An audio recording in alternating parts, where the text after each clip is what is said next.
I'm Brenda Thompson. I am the owner of Moose House Press. We are 2 years old and on our 22nd book, and one of them is Ronan.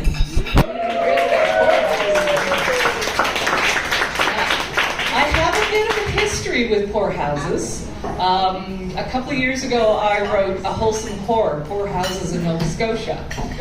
And I was invited to speak at the Halifax Public Library one Saturday.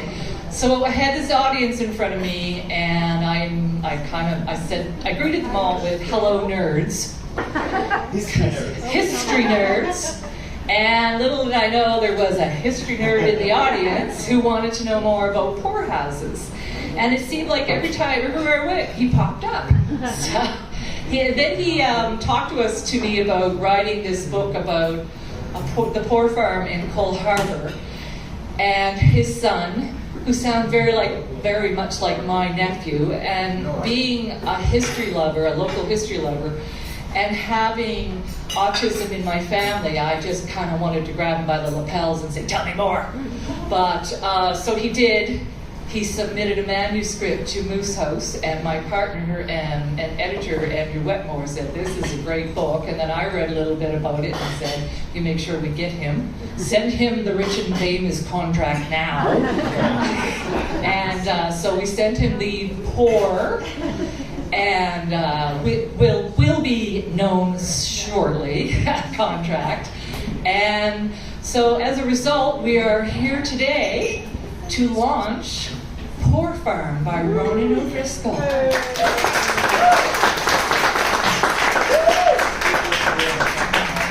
Thanks so much, Brenda.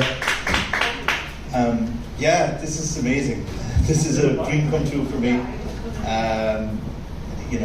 We've had a tough time of it, of course, with the lockdown and everything. And this is the second night that we're back out, and the weather is beautiful, and you all came to a book launch, so that's pretty amazing. I'd like to thank a few people before we get started. My lovely wife Lisa. There's the man here who helped me write it by helping me. We went on big walks. He was the inspiration. This is my daughter Lisa. I'm trying to show you.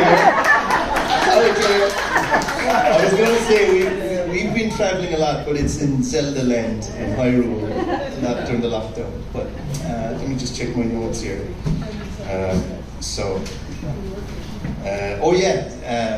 Orla and Padraig are back there. And the start of the lockdown, just before it, was Orla and 10 Pigs, they're her band, and it was here. So we're kind of bookending the thing. I was heckling her on that event, so I'm just warning her not to be heckling me. So PLT, playing and learning together, is the main reason. For our family, it's been a wonderful resource for Martin as an after-school program. A portion of the proceeds, which has been wonderful, the sales tonight will go towards that. It's a charity, playing and learning together.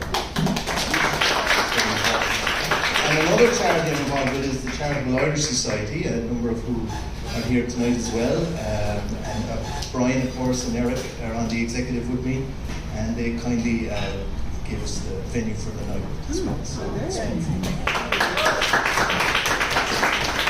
I should also mention there's quite a few writers in the audience. Our photographer there, Nikki, is a wonderful writer in the way. I see Suzanne back there, and Brenda, of course, Dawn, and my mother-in-law, Helena, as well. So just watch yourselves, We might put some obscure reference to you in a book sometime. Okay, so I'm just going to talk a bit about the books. There's two. So this is Poor Farm, obviously the main event tonight. This is my other book, Chief O'Neill, which Thank you. That's great. So this is actually going to be launched in Ireland in 2 weeks' time. Yeah, in Bantry, County Cork, which is where the man is from, which is kind of amazing. Yeah, and I won't be there, unfortunately, physically, but I'll be there online, so which is kind of neat. So both books are available, and I just wanted to check this. So yeah, and I just wanted to mention that the best review so far I've got is from my own father on this book. He said it's actually very easy to read.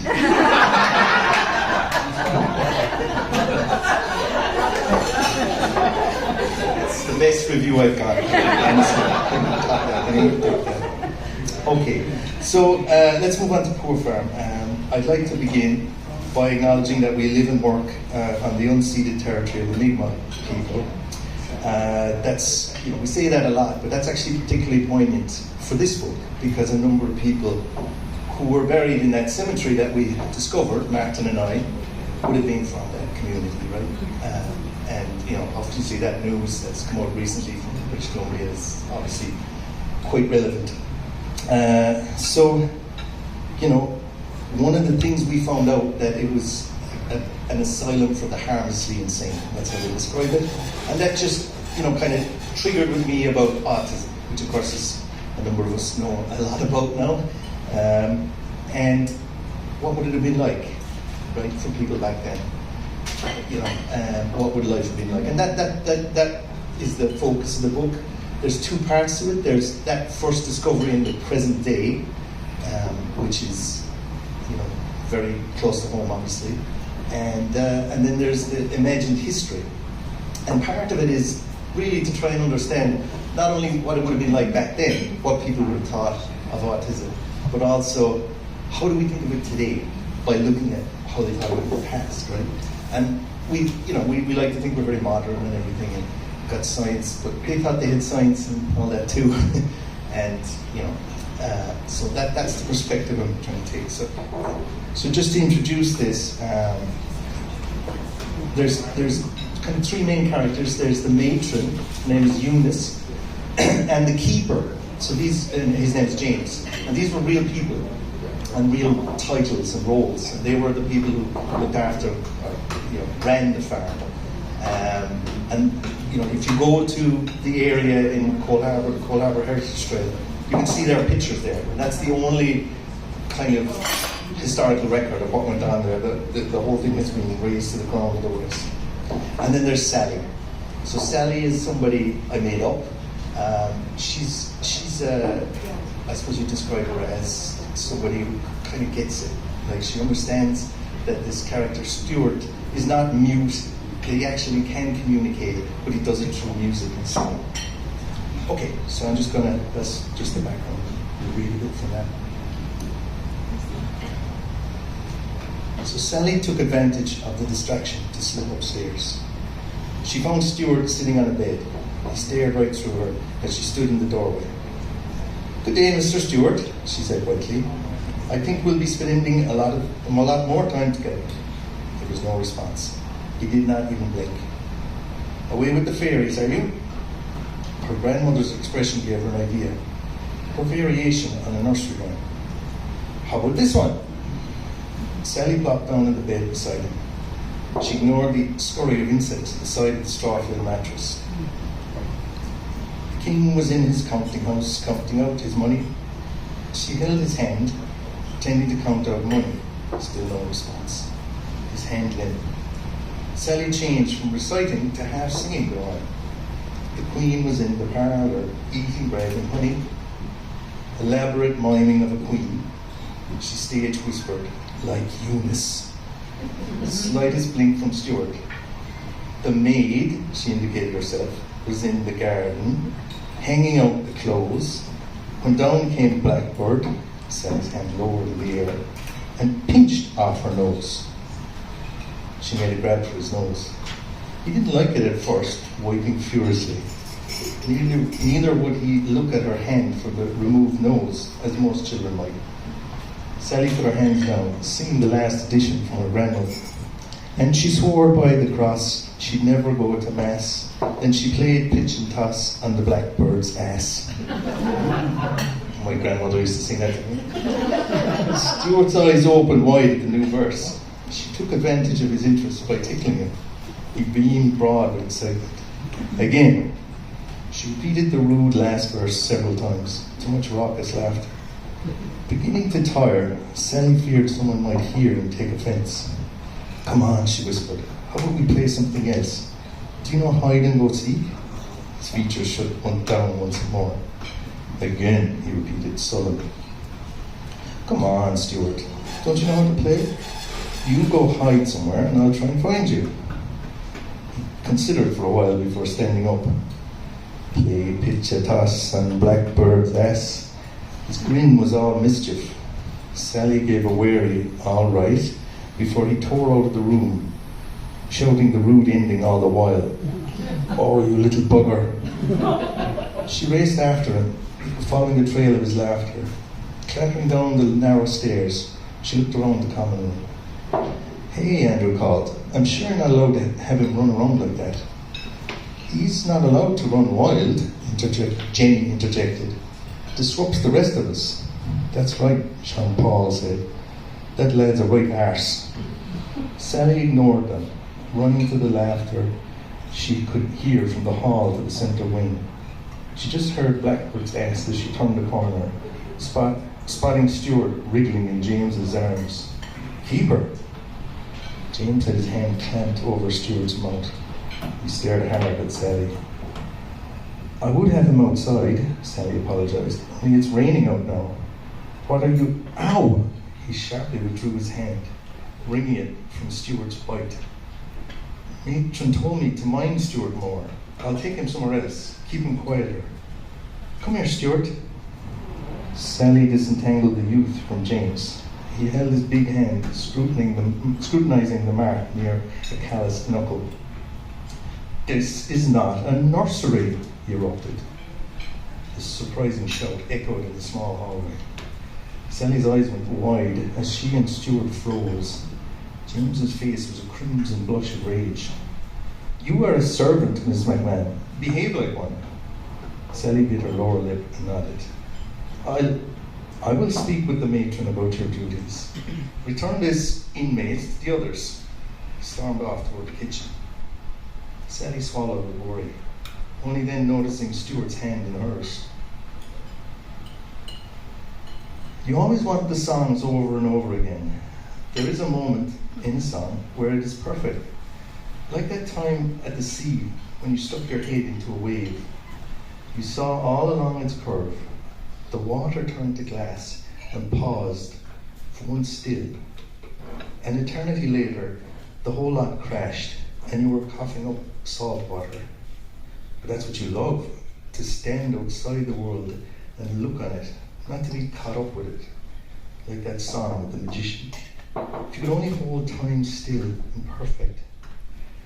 Even right now, before the keeper caught you, your laughing was music you could see in the air all around, running just ahead of the turn of time.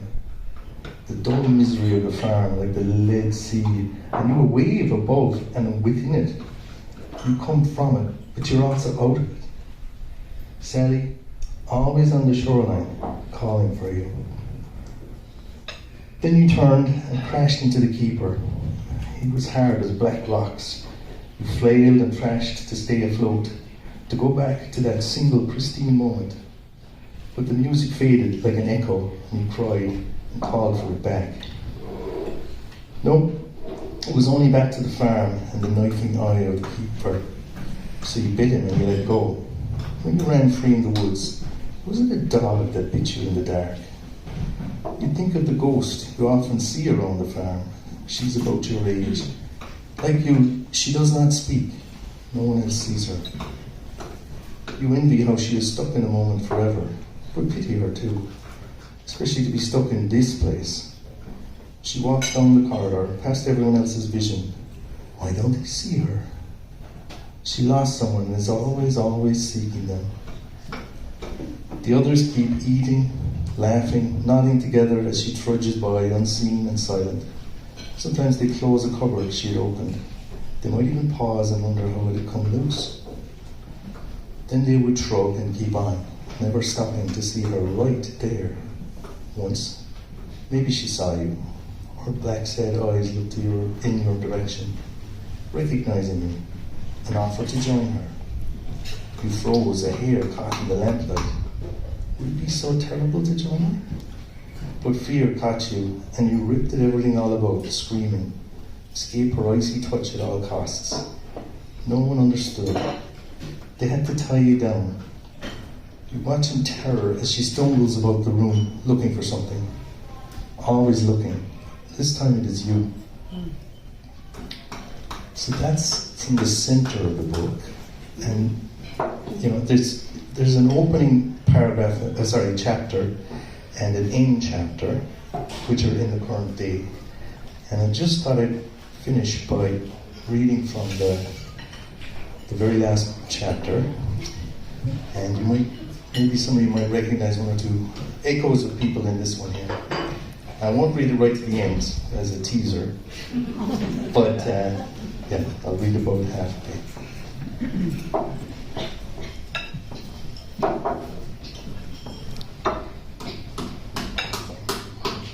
The Prindle, Dartmouth, Nova Scotia, present day. I blinked my eyes open. That didn't do it. I roped and poked at them to clear away the gumminess. What the hell dream was that? I remember being told something important and running away, finding happiness. It faded away as I focused on snatches of it. Light crept at the edges of my room, and I wondered what time it might be. I felt around the bedside for my phone. 10:11. Good thing it was a Saturday. I slumped back down on the pillow. Never mind the dream. What else was I forgetting? Something about today. I rubbed the sandpaper stubble on my face, unable to recall. My hand strayed to the other side of the bed. No one there. I found my glasses and sat up. A few tentative swallows.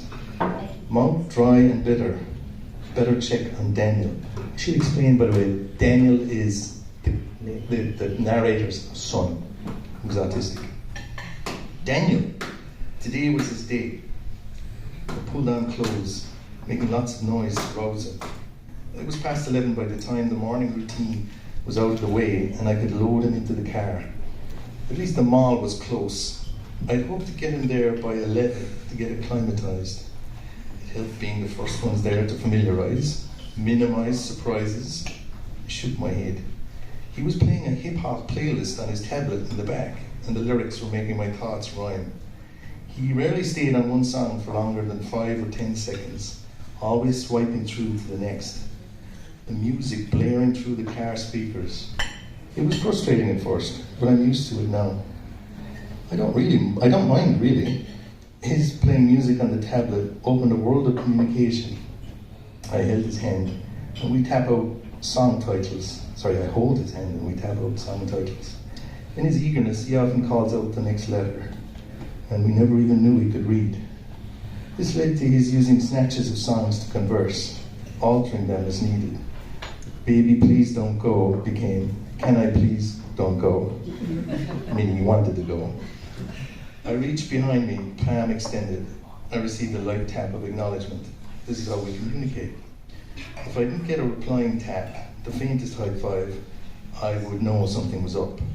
I still try to get him to talk and engage, but this is often as good as it gets. Sometimes, driving, there were the exceptional times. One of us would hum a song and the other would echo it back, chortling at the other's version. I once tried having him sit up front in the passenger seat beside me. This worked fine at first. He would beam at me, jeep back and forth in his seat, radio blaring. He was as happy as the times we sang together. Change it, he insisted after a while. You're a big man now, I told him, nodding at the radio buttons. You can change the music how you want. Smiling, he pulled at the gear selector. The car shrieked as he threw us into reverse. This really happened. I cursed while the car stalled. The truck behind us screeched, avoiding a collision but blaring their horn in anger. I had to swear my way back into drive and pull the car over, nodding appeasingly at the furious truck driver. After a few deep breaths, I calmed down and coaxed him into the back seat. He sullenly kept asking to change it for the rest of the journey. No more sitting up front. Later, he figured out the tablet.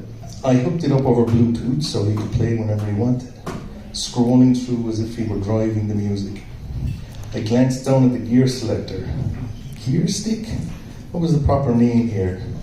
My Canadian father-in-law jokingly called it the Prindle. When I arrived first, he taught me how to drive on the other side with an automatic. PRND 1, 2, 3. Prindle. As good a name as any. The word sounded like an important part of an antique agricultural machine, something farmers might have cursed and puzzled over. You all right there, Daniel? I asked as we drove down our street. No reply. Nervous at all? His only response was to swipe to fight the power. I stopped glancing at him in the rearview mirror and focused on turning down the main road. The morning was quiet. Few cars about, stopped at a traffic light. My thoughts idled on where to park at the mall. The old Walmart entrance was probably the best. I pondered stopping at the Tim's before remembering we were running late for an audition. This is crazy. I would never have gone for it except for his music therapist.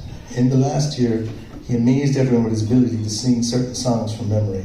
The songs he picked seemed random, from diverse genres, rock, pop, rap. Country songs were the toughest to put up with. He occasionally mispronounced words, giving the game away. He was parroting the songs. It was hard to know what the songs meant to him. They meant anything. As I emerged onto the highway, a sudden panic overtook me. What would he do? Would they jeer at his weird antics? Would they refuse to go? Would he refuse to go? Have a meltdown right in front of everyone? I eyed the bulk of the shopping mall looming behind the next exit. Micmac Mall, emblazoned in giant letters on the sign. I did a double take when I saw it the first time. Was it meant to be Irish? Just some kind of twist on knick-knack paddywhack? I later discovered it was a kind of slur for the Mi'kmaq. Predictably, traffic was busier closer to the mall. It was always jammed on a Saturday. What if a shooter showed up and put the whole place on lockdown? This had almost happened a number of years ago at another Halifax mall. Some young woman from Illinois convinced a couple of locals to grab guns and go shoot up the mall on Valentine's Day. They were caught before it got out of hand, but didn't that kind of thing lead to copycat attempts? If it happened, at least it meant we wouldn't have to appear on stage. I negotiated the car into a parking spot, reflecting on what kind of memorial I might put up for the slaying. There were plenty of empty spots in the failing mall where they could erect a mural, a listing of names with a depiction of something stark, like a row of crosses. Perhaps they would have actual crosses, depending on the scale of the massacre. Let's go, big man. Time to face the music. He unhooked his seatbelt and got out of the car. He was humming something, almost under his breath. I didn't quite catch it, but it could have been Three Little Birds by Bob Marley. I don't think you want to sing that one. Remember the one we practiced? He said nothing. I shoved his tablet into a backpack and we walked through the mall entrance. On one of the glass doors was a small printed sign with a multicolored logo. Canada can sing. Auditions upper atrium. Oh God, are we really doing this? I looked back at him, walking behind me in his usual disconnected way. It would be easy to head over to the food court, get something from one of the fast food chains, then head home. Maybe go for a walk somewhere, escape. Remember that time as a teenager when you ran away from a disco in Ennis? The Outer Limits? That was the name of the place. You were supposed to meet your cousins inside. You even paid the cover and wandered in. Mirrors, nicotine fog, girls dancing around their handbags. There was even someone wearing Wellington boots. Ennis was a more rural town then. And you ran, face burning with embarrassment. You hurried out against the incoming crowd, out into the cool drizzle. All night he wandered the quiet streets, stopped by the River Fergus, staring into the black water. Why? Why had such a panic come over you? What the hell was wrong with me? It wasn't the rustic nightclub as much as the noise. Whatever current racket was belting out over the speakers had acted as a force field, repelling you. Odd. Never made sense before. You studied Daniel as both of you rose up in the elevator, multiple versions of each other reflected in the mirrored walls. I suppose we're not that different, you said to Daniel. That's it.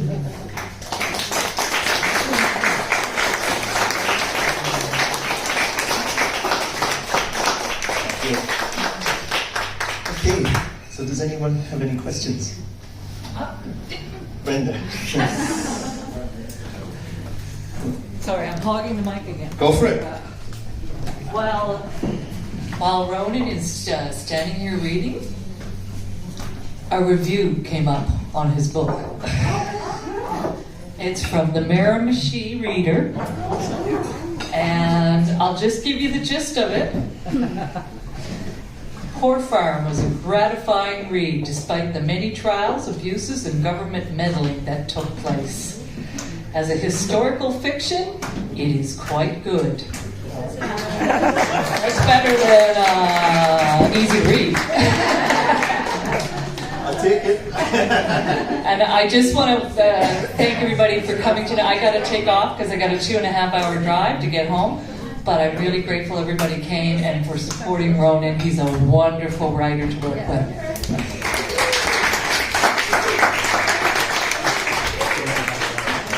Thanks, Brenda. That's great. Anybody else? Anything? Yes. Go.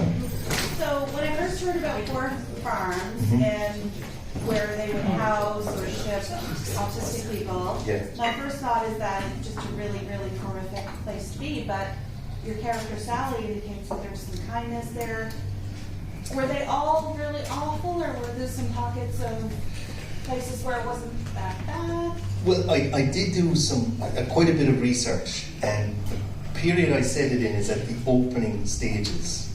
And from what I can tell, there was it's not published, but it was a historical report in the museum in Coal Harbour, the Heritage Farm. The early days weren't as bad as it became later.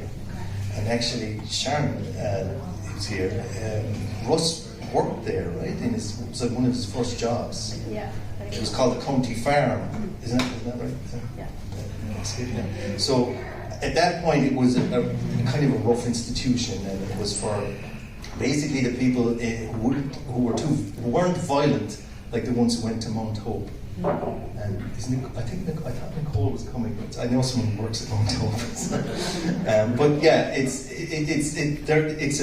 obviously a fairly bleak thing. And the idea of Sally is that she's trying to get him out of there, right? Yeah. And really, those early, especially Eunice, they tried to help people. And some of the history is crazy. Like they would actually hire the inmates out to the lowest bidder as workers, which is, I don't know how that would work, but it must have been some kind of stitch up where there was some kind of backhander going on, or I don't know. But but that's the idea, was that there was some kind of, how would you put it, it was a rough place. There's obviously, anyone who died there didn't get a proper burial, which in those times was a very big deal, right? You wouldn't, they had not have a Christian burial that you were going to hell with. So, and if you go down there in the Heritage Farm, it's just these crosses, right? And it's very upsetting in some ways. So, does that answer your question? Anyone else? Please. Well, what did you learn about who would the youngest inmates have been? Would they have been? There were people born there. There were children born there. But would families have given up children? And that was the other When they thing. couldn't care for them for whatever reason? Yeah, and there was the Halifax had what were called the overseers for the poor. And there's another character in the book, and that's his role, that's his job. And what they would do would be, everyone paid a tax, and then that money went towards the poor of a particular county, and that would have paid for the farm. And then if a family was deemed poor enough, they would have taken the children off them and put them there. Yeah. So they weren't necessarily insane or No, and disabled. it was mostly, I think it was, I don't know what the percentage was, but it was mostly poor people. It was a poor farm, but also people who couldn't look after themselves. Not cheerful. No. Any other question? No? Oh, Teresa. What were your kind of big ahas or surprising moments when you were doing your research and then turning it into fiction? What were the things that kind of either took you aback or surprised you or seemed, you know, out of character for the way the world is now? I mean, I guess all of it is in many respects. Yeah, I was quite surprised that that was there in Cole Harbour, and that they're all over the province. You know, I think every there was poor houses. There was a poor house just on Spring Garden, where the Rhodes Roost used to be, just from the old library, and then where the IWK is, was a really big one that was burned down in a fire in the 19th century. But if you Brenda's book documents, they were all over the province, and up until she's not here, but to the 70s, they were still operating. Yeah, that was a big surprise. But Ireland has a similar history, right? And actually, in some ways, more macabre. Like they were going to even later, and you know, the whole history of the church with these places isn't great. But yeah, that is quite surprising. One of the things I find, especially when I was writing Chief O'Neill, is when you're looking into the history, it's hard not to put things about yourself into it, right? And I realised that with Chief O'Neill, and that's why this one is more fictional. It's not as based on real, like the real people aren't really the main characters. So it gives you more license to do that, right? Yeah, sure. Good question. Anyone? Was the poor farm an actual working farm? Were Yes. the children used as labor? Not so much the children. They weren't educated. They would have helped out, apparently. But the ones who were of kind of able-bodied, I guess you'd say, would have been hired out or worked on clearing the land. But this guy James was criticised that people thought they weren't doing enough. And the idea back then was that it was seen that these people were seen as, because they were basically getting a free ride, that they were they were being spoiled in a certain way, even though the conditions were horrible and things like that. So I think later they made the later keepers that came in made more of a point of having them out in the farm working to show people that was happening. So when they reached early child or adulthood, would they just show on the door? Quite often they were apprenticed. And I forget the word, it's like apprentice, but an overseer could take somebody and kind of adopt them until they were like in their early 20s, I believe. And they could be like a wage labourer for them. And this happened quite a bit as well. That's a bit more like an indentured servant. It was essentially, yeah. It's a crazy history. But would they have sold crops to the town? Would they grow them? Yeah, and there was one criticism that they were renting out a horse, and what was it again? What was the criticism? That they were charging too much or something because it belonged to the county. They shouldn't have been making money off it or something like that. So there's some great history there. It's really interesting. Unfortunately, the lady, she's not here, but she was a great help. I credit her in the book, Nancy Muzzatti. Colleen, do you know? No, she's a friend of Veronica. Anyway, she wrote this great history about it, which is, it's just sitting there in the Heritage Farm upstairs in the little museum. So it was fabulous for me because that was a lot of it was great, background. But it hasn't been published, unfortunately. Anyone else? Yes. For people who were disabled or had autism, you were saying that some people were apprenticed. What would become of them? Well, this is speculative, right? Because if you look at, I certainly growing up, I didn't know anything about it, right? And then, you know, I'm sure we all saw that movie Rain Man, and you thought, oh, this is some rare thing, right? But if you think about it, of course, it was going on for forever, right? And that really was, like, my question was like, what would it have been like? You know, here's something that's so, you know, it's so front and center, especially if you're a parent like this, but yet, you know, there's no history of it up until the 80s. Well, that's not true. Like, it was first, I guess, in the 40s after the war, or just before the war, actually, that guy Kenner came up with it, I think, discovered, you know, diagnosed it or whatever. But, yeah, so I think you would have a lot of people kind of slip through the cracks, and who knows what happened to them, right? So that character Stuart, he was living rough for a while because he kind of ran away from home, basically because they just couldn't handle it, right? They had no, and I think a lot of people who were diagnosed as mutes might have been on the spectrum. You know, that kind of, it's all speculative. I don't really know, but that's why I think it's an interesting topic for the book. Yeah. I think I saw another hand there. Yes, Karen. Yeah, I was wondering, after you've gathered all your material together as much as you think you need, does it take quite a while to, and how do you choose what you're going to put in and what not? And does it take quite a while to pare it down and you know, get a rough draft? Does that take a long time? I wish I could say I had a really well thought out process. I don't.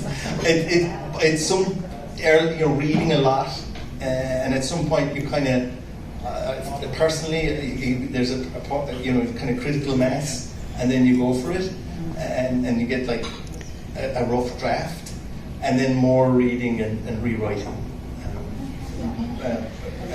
Brenda mentioned Andrew, our partner and the editor.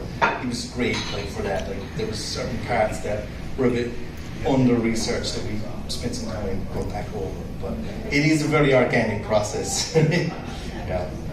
Thanks. Anybody else? With your other book, Chief O'Neill, I'm guessing that you did a lot of research from the Irish side of things. Did you do any research for this book to do with Ireland? And if you did, do you compare Nova Scotia to Ireland? That's a fabulous question. Well, so the character Sally, her last name is McMahon. And that's my grandson. yeah, so there's a big Irish, and she's from Cape Breton. And I think there's quite an Irish connection to Cape Breton. There is all over the province, right? But according to, he couldn't make it tonight, but Kevin Roach, he says, you know, all the fiddle music is really Irish. It's not Scottish at all. For Chief O'Neill, I was blessed because here was this character who had gone from Ireland, west of Ireland, like, I grew up in Kerry, but my mother always said we were Cork people living in Kerry. He was from Cork. We're only talking about a difference of 50 miles, right? And then he went all around the world and had these amazing adventures and like nothing like that, but ended up in Chicago, right? So here's this incredible connection to my own biography. So that was really, really, you know, it was like I had to write, right? For here, it was more like I wanted to find out about the history of Nova Scotia and Canada, right, and how they kind of merged together. And I'm not saying I'm an earth expert, but I do know more than I used to. And that was a big part of the project, you know. And you know, here's this, like I was coming across in the ferry this afternoon, and I could see the St. George's, the dome, you know, that's in the book, the church. And I thought, you know, and it's just so beautiful, you know, here. I thought, wouldn't it be great if someone let me write a book about it? So it's all very autobiographical in some ways, right? Yeah. Anybody else? Yes, ma'am. Yeah, great. So, you're an autistic parent. Yes. So you know a lot, but was there anything you discovered about autism while writing this book? Yeah, I would like to think what I really tried to do, and there's a little passage there where I read the first part, was trying to do it in the second person, which is a way to which is a hard way to write a voice, but because what I was trying to do was, I wasn't going to try and say, this is the way someone who's autistic thinks or speaks, right? Because that's not giving them their own voice, right, Mary? So that was what I was trying to achieve. And it's a hard thing to do. At first I thought I'd do it all in that voice, but it just wasn't working. And partly because as a parent, you're always providing that voice, right? As you know, right? Because if you don't speak up for them, nobody does. So that was there. That's a big part of it. That particular section, the last piece, that was the discovery, was that, you know, it's not that distant from me. In fact, there's a lot of hereditary stuff with autism, and I actually kind of connect, and I found that out through writing. You know, I wouldn't say that we're the same, but definitely there's a lot of similarities. Closer than you think. Exactly. Yeah. Good question. Anyone else? Okay. Thank you very much.